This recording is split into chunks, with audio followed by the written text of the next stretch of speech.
Sometimes I have quick breathing. I get tired very fast, but I have attributed that if I run or walk fast, I will struggle maybe for breath, but that has been there for a while, and I am managing with that. Said boosting your immune system is a first-line defense against contracting COVID-19. Do you pay attention or extra attention to your diet and that of Mama Sophia? I have tried as much as I can, Gladys. I have tried to get vegetables. I try to avoid red meats for both me and mom.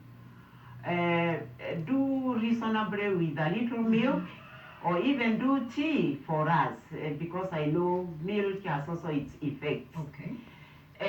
We take some uji, not often. Mom likes githeri, so once in 2 days I give her githeri, beans and maize. She also likes mashed potatoes, which I do give, we try to look for. And she enjoys her breakfast with doma and guache, the sweet potatoes and arrow roots. And that's it. We try to do to give her a loaf, a piece of bread, maybe once in 2 days, but not very often. Okay. Mama, when it comes to social distancing, we've all been told stay away from the elderly so that you do not contract the virus, especially from the younger generation. That means that you're not in contact with your family members. Does that make you lonely?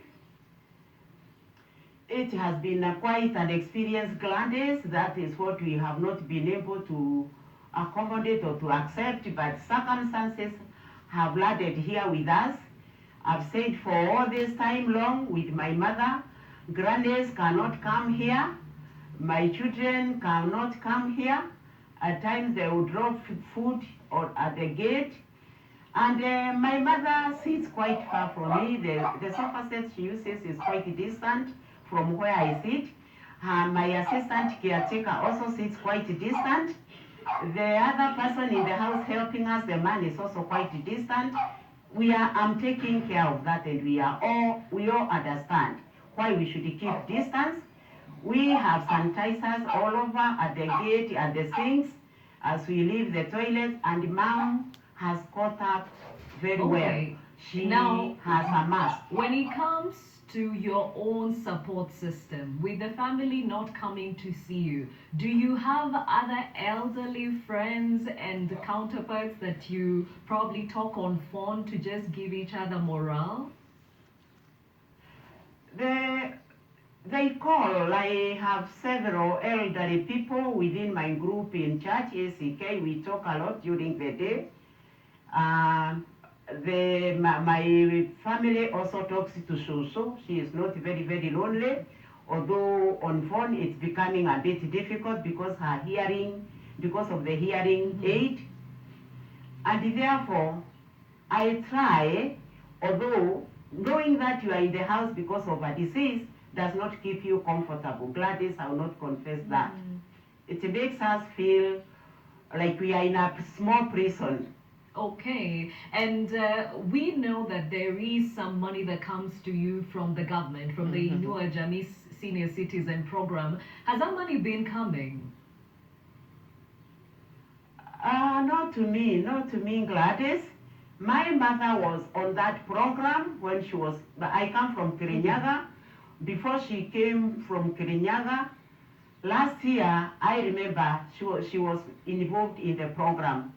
And after a long time, she never received that money. And she has not received the money.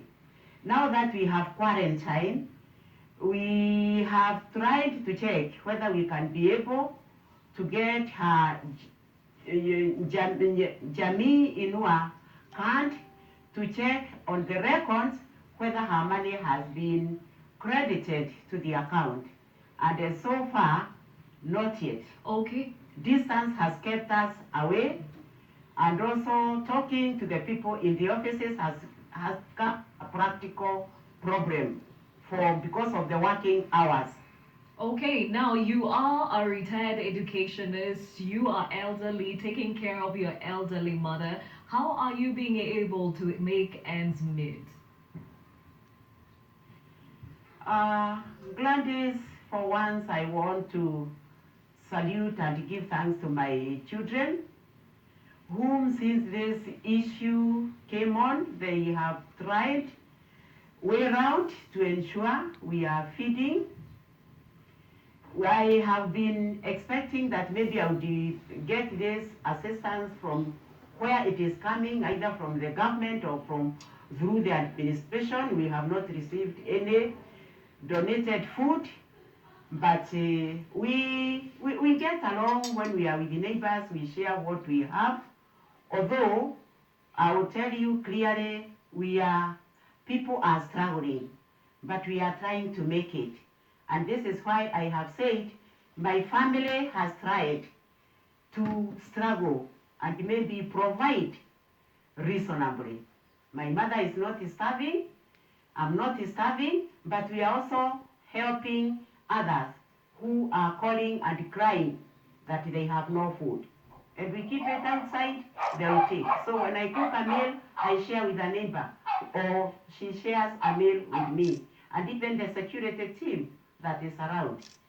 So famine is all over, especially within the Over to neighborhood. Joseph, Mama.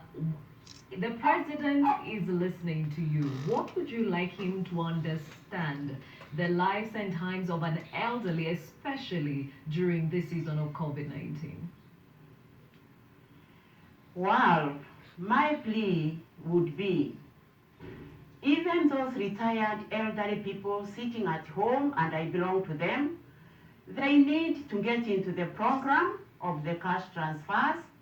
And the reason of that, you are supposed to be pensionable. There were no pensions when we were working, especially unless you are in the government, and even those in the government are not receiving this cash transfer program. The cash transfer program, when it came as Universal Pension Fund, was for all. It's not coming to all of us, I included. I would appeal for that.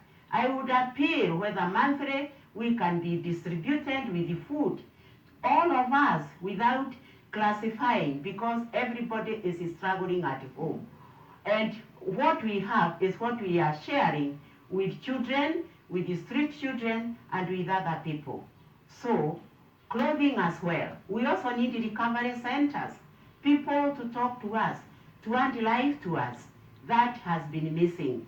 Also, the medical issue, where people like me and my elderly mother, we will need some medication. With these sanitizers, we can't get them until we buy, and we may not be having the money to buy. We need the government to ensure, through the right administration and the near administration, to take part, to be active, and to act accordingly. We appreciate the government has given out this and this. How about the people working through that government? Food has not reached to us, masks have not reached to us, sanitizers have not reached to us. We are struggling to go out and buy those things. Okay, thank Gladys, you, Mama, and that we is wish my you plea and to our Mama president. Sophia all the best. Over to you, Warungu. Okay, Jean, just Thank you. before you go, a very quick last question to you. If you can hear me, Jean. I have a small question. I have a small question for you. I know that you're a church elder.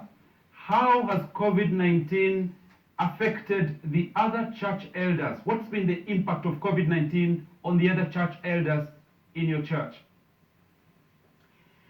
Oh, since the churches were closed, our vicar, the head of the church, has tried as much as he can with his pastoral team to give spiritual support through online, and on phone, when we call him, he indeed prays for us. But because we are not able to meet as often, that has become a drawback, and a big blow to us old people. Maybe even our income in the church has gone down. The church is not even able to meet its primary expenses.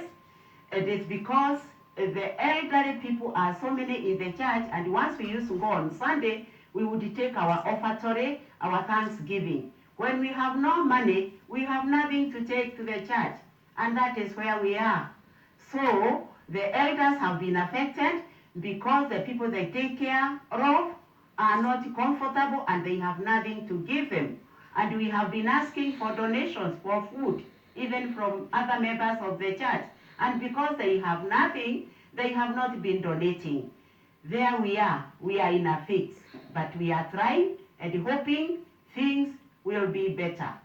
Okay, Jean, thank you very much indeed. We do indeed pray and hope that things will be much better. Thank you to you and Mama Sophia for speaking to us this morning. We're on for a short break at the moment.